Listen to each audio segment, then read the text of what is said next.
we're actually quite excited, not about the market, but what the market is giving us today to invest in. T. Rowe Price Capital Appreciation Fund's David Giroux identifies what he calls obvious winners and losers for the years ahead. Funding provided by ClearBridge Investments, the Fairholme Foundation, First Eagle Investments, Bill Miller, Miller Value Partners, Baird, Strategas Asset Management, Research Affiliates, Royce Investment Partners, Seafarer Capital Partners, and Women Investing in Security and Education. Hello and welcome to this edition of Wealth Track. I'm Consuelo Mack. One of Wealth Track's primary goals when we launched in 2005 was to help our audience become better investors by interviewing great investors about their experiences and approach. Well, this week we are welcoming back a master of the craft in the first part of a two-part interview. He is David Giroux, Head of Investment Strategy and Chief Investment Officer for T. Rowe Price Investment Management, where he oversees more than $100 billion in assets in the firm's capital appreciation strategy.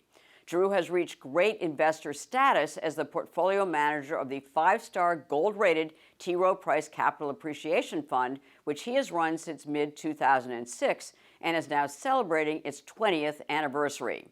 Giroux has garnered numerous accolades, including Morningstar's Award for Investing Excellence, where he was named the Outstanding Allocation Portfolio Manager for 2025. That is on top of two Morningstar Fund Manager of the Year awards in 2012 and 2017. As Morningstar wrote in one of his many recognitions, Giroux is a manager unlike any other, exceptional, who has displayed an innate ability to opportunistically invest across equities and bonds, saying his nimble, contrarian approach has delivered top-notch returns for its investors.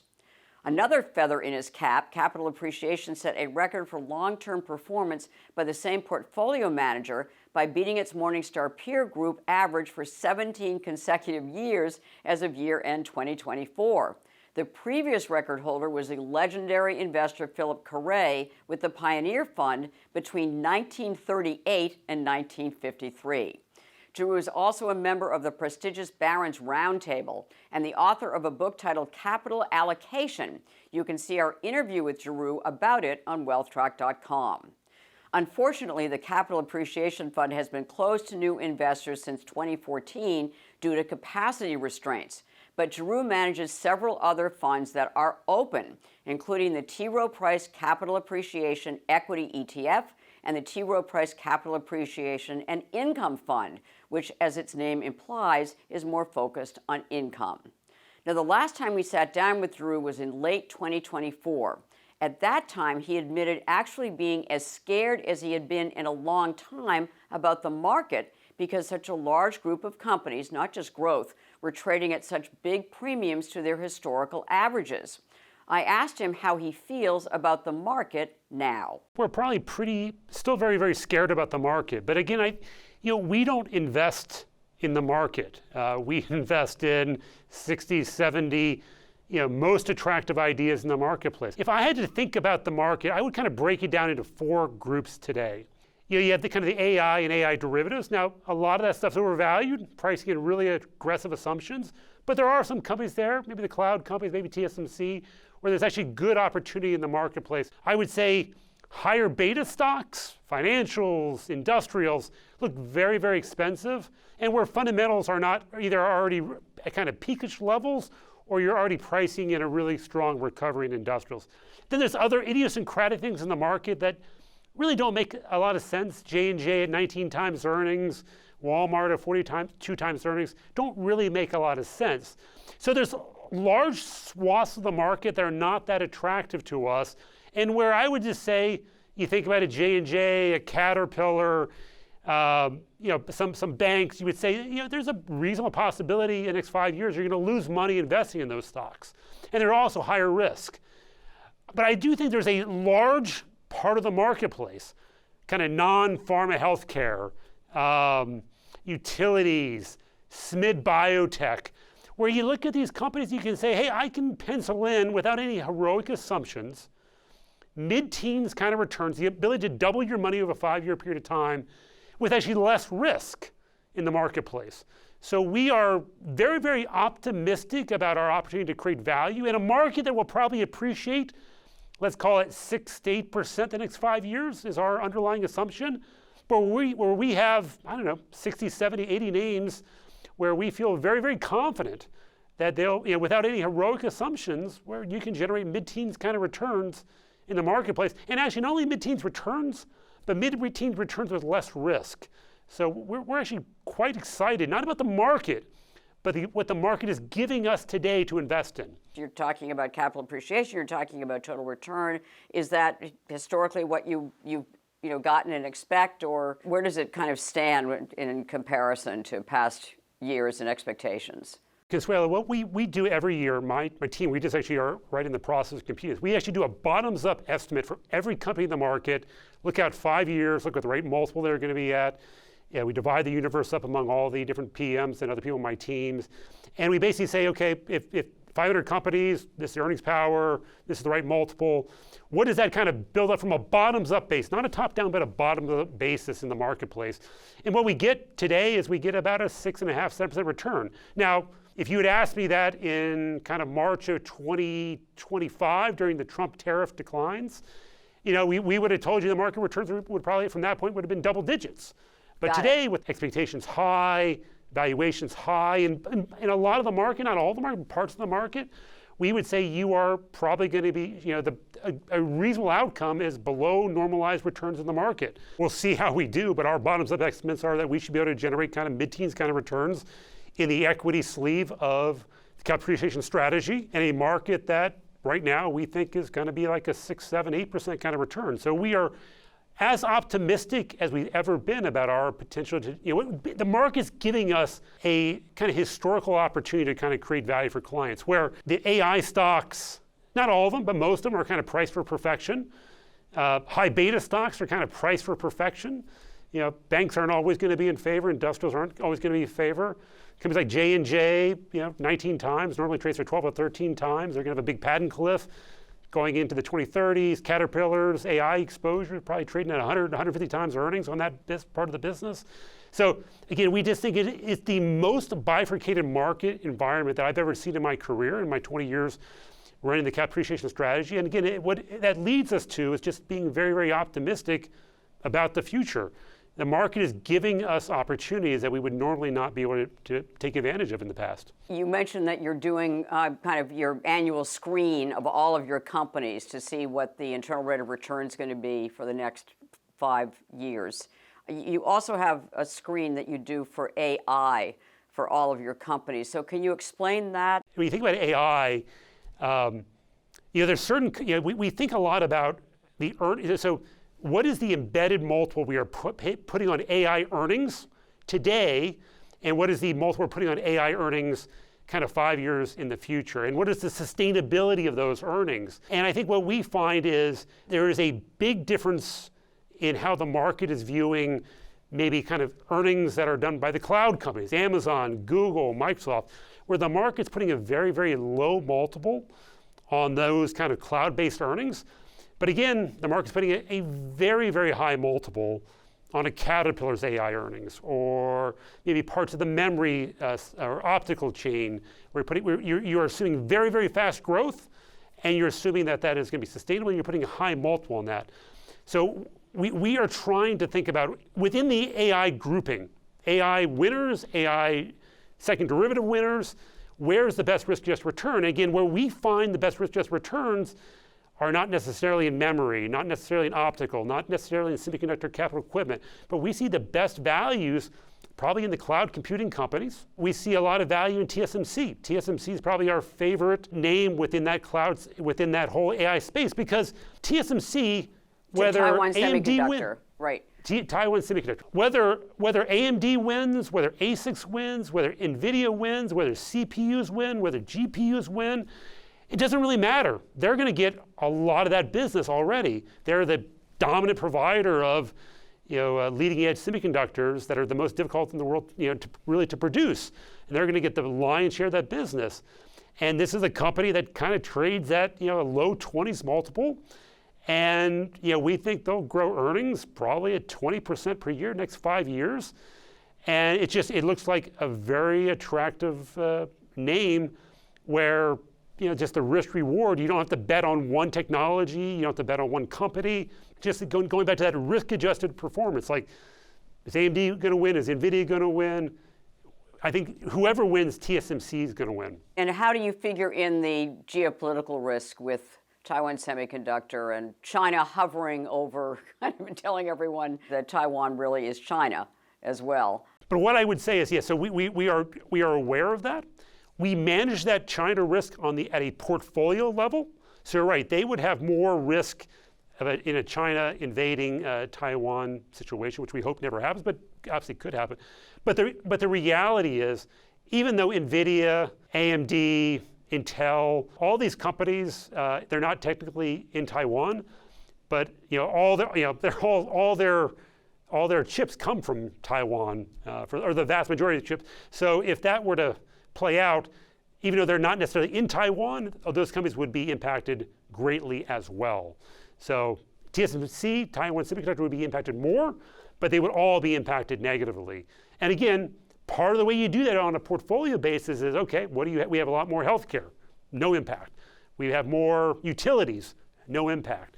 So you can manage that risk at a portfolio level as opposed to on the individual stock level. So that's interesting. So that's part of the process, is that there are all sorts of risk assessments that you're applying to each of your portfolio companies as well. It's not just kind of on the fundamentals of the internal rate of return. It's actually, as a portfolio, you're weighting according to things like a geopolitical risk as well. Absolutely. We do an analysis for the whole market. We hope this never happens, but if China were to invade Taiwan, we look at every company, we look at their beta, we look at their China exposure, we look at idiosyncratic things about the company, and we say, if that were to happen, how much does this stock go down relative to the market?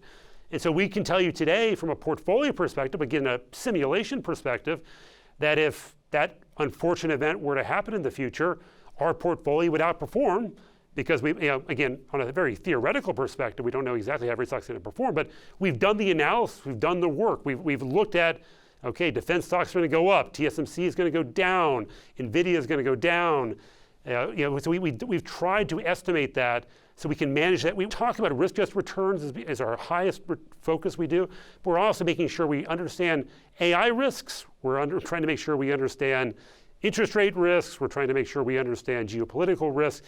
So nothing kind of surprises us from a portfolio perspective. Historically, we've always protected clients' assets in a downturn, and we want to make sure, regardless, whatever that event is, whatever that risk is, that we can continue to do that in the future. How many risk simulations do you have going at any given time? I mean, it sounds like it could be infinite. What are the biggest risks? Well, I'd say the big ones, we monitor AI risks. So we look at every company in the marketplace. We characterize them as a AI winner, AI loser, no risk. We actually have a bucket of companies we call seriously. That means basically companies that are theoretically being impacted by AI, where we think there's a low probability of AI risk.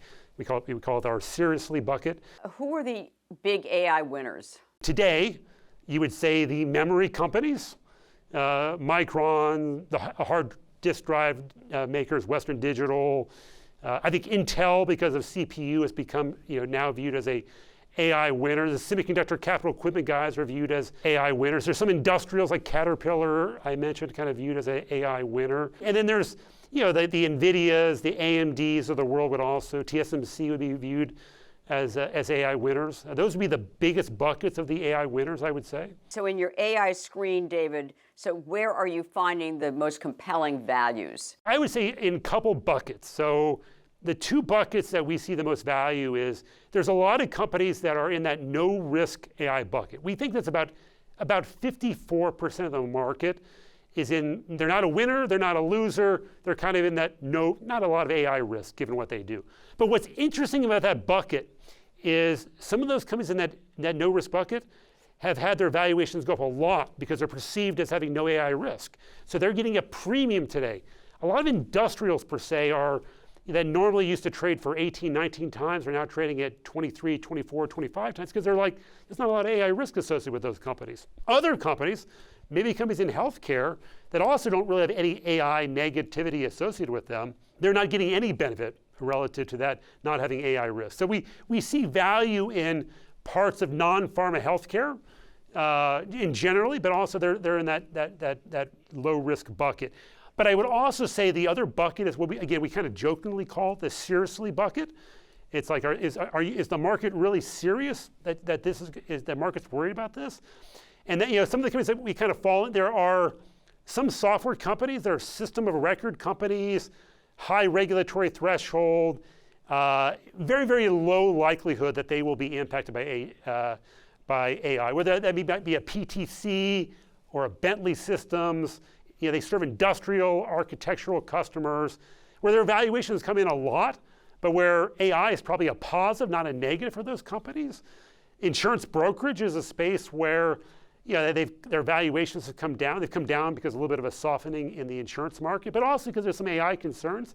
We think those AI concerns are misplaced, and we think those are some really good opportunities too in insurance brokerage. But I think that seriously bucket and then kind of the no risk bucket is where we see the most value. Would you characterize yourself as an AI bull? I mean, are you a great believer in the technology and that, in fact, that it will be a net positive for most of the companies that are out there that are publicly traded? I still think even we're 3 years into this kind of AI revolution or evolution, depending on how you think about it, there's still a wide range of outcomes from my perspective. We know it probably works in certain areas, right? We know there's 1.2 billion consumers that have AI apps. Over time, that'll be monetized. We know it works for coding. There's a $20 billion kind of AI coding market today with great efficiency. Ad targeting. You and me, when we go on Google, when we go on Facebook, we are seeing better ads because of AI today, and that's driving Meta and Google's revenues higher today. But I think the real question and the real uncertainty in my mind still is around agentic computing, productivity. I think that everybody has different numbers around this, but total white-collar labor globally is about a $20 to $25 trillion market. And the question is, can AI make existing employees a lot more productive? Can we make an employee 15 to 20% more productive, maybe even more over time? Or can we displace? Can we have software and AI displace employees and actually have some savings from that? And I think it's still early days. I will say the early signs are somewhat positive. We are seeing lower hiring among entry-level positions that can potentially be impacted by AI. We're seeing coding employment, IT employment, kind of unemployment rates go higher. And I would just say, as we talk to literally hundreds of companies every year about this topic, I think there's an optimism among enterprise customers about what AI can do to their business. Accelerate growth, accelerate margin expansion. Company like Amazon. Amazon's a company that's going to grow revenues probably in the high teens in the next 5 years. They basically said, we're not going to hire any new employees. We don't need to hire any new employees. That is a very important acknowledgement about the power of AI from an Amazon perspective today. So for them, for them, for the labor force, that's the big question, right? It is. I think AI companies don't really want to talk about that, but there is a real, and this is a societal question. It's a regulatory customer. It's a government question, but I think there is a very reasonable possibility. We're not talking about unemployment going from 4.4 to 25%, but it is pretty impactful for the labor force, for inflation. If the unemployment rate goes from 4.4 to 6, that's huge. If it goes from 4.4 to 7, that's huge. It's huge for interest rates. It's huge for economic growth. It's huge for consumer spending. And there's a reasonable, and I think the magnitude of investments, what corporations are doing today, tells you that's where the big TAM is. That's where the big return is. We'll see if that ends up developing, but I think there's a real possibility that is the end result of this. You and I have talked in the past about some of the companies that you had great faith in. I always ask you about General Electric, which I know was an incredibly good investment for you in the Capital Appreciation Fund. It took a while to get there, but then it really took off. And then at one point we were talking about Boeing, again, looking at companies with a terrific book of business, backlogs, but running into a lot of different problems. What is your view of Boeing? Do you still own it? And is there another company that has run into trouble as well, but you're looking at the underlying business and the internal rate of return farther out and saying, this company could be a winner or is going to be a winner? Yeah, we don't own Boeing. I mean, we took advantage when they did the big capital raise, built a pretty nice position in Boeing at the time, and I think the stock's up probably 80% or 70-80% from that point. So we don't own Boeing anymore. The risk-adjusted returns after a stock goes up 80% off the bottom, it's just not as attractive as they used to be. I mean, the management team there, they've done a really good job. Again, we don't have a big position in GE anymore either. Again, it's been a massive stock. They've done a great job, but expectations are very high there. I think the name that I would just highlight, and I've mentioned this name in the past, where the last couple of years have not been great, is probably Revvity. Revvity, symbol RVTY, has not been a great stock until recently. I think they just announced a divestiture of part of their China business that's been under a little bit of pressure. It's a little bit dilutive, but it's only like 5-6% of their revenues, but it's been probably about 100 basis point drag on their top line growth. And they have these great diagnostics assets.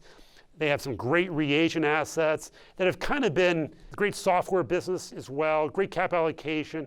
But this overhang around China has been such a headwind for them. This is a company that trades at 18 times earnings.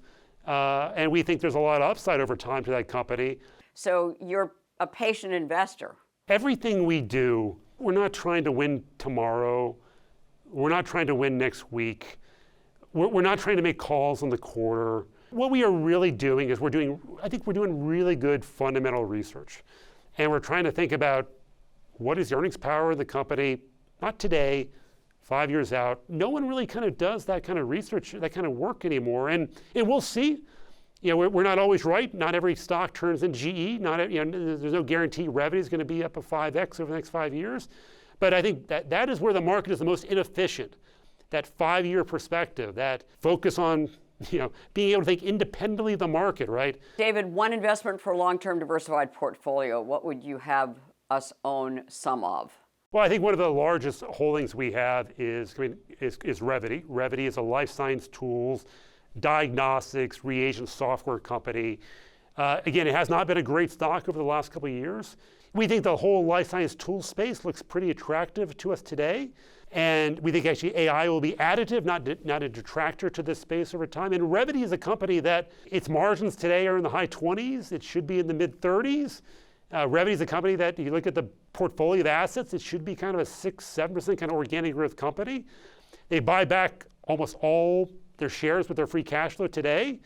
And so we think this is a company that can probably compound earnings over the next 5 years in that, let's call it 12 to 15% range, depending on how aggressive you want to be on how strong the market recovery is. And in that environment, you can kind of double your earnings in kind of a 5 or 6 year period.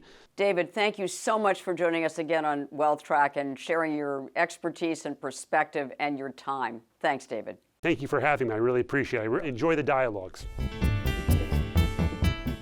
At the close of every Wealth Track, we try to give you one suggestion to help you build and protect your wealth over the long term. This week, we asked David Giroux to help us out by sharing the best investment advice he has ever received. This week's action point, courtesy of Giroux, is invest in strong management teams. The best investment advice I've ever received is a gentleman by the name of Jack Laporte, the late Jack Laporte. Ran our New Horizons fund at T. Rowe Price for, I think, 20 plus years and had an incredible track record. And when he retired, he did a presentation to everybody. I think the whole firm showed up and listened to Jack. And I think the first thing he said in that presentation was invest alongside great management teams. Partner with great management teams. Whether it be GE, investing with Larry Culp, right? Revvity, investing with Prahlad Singh.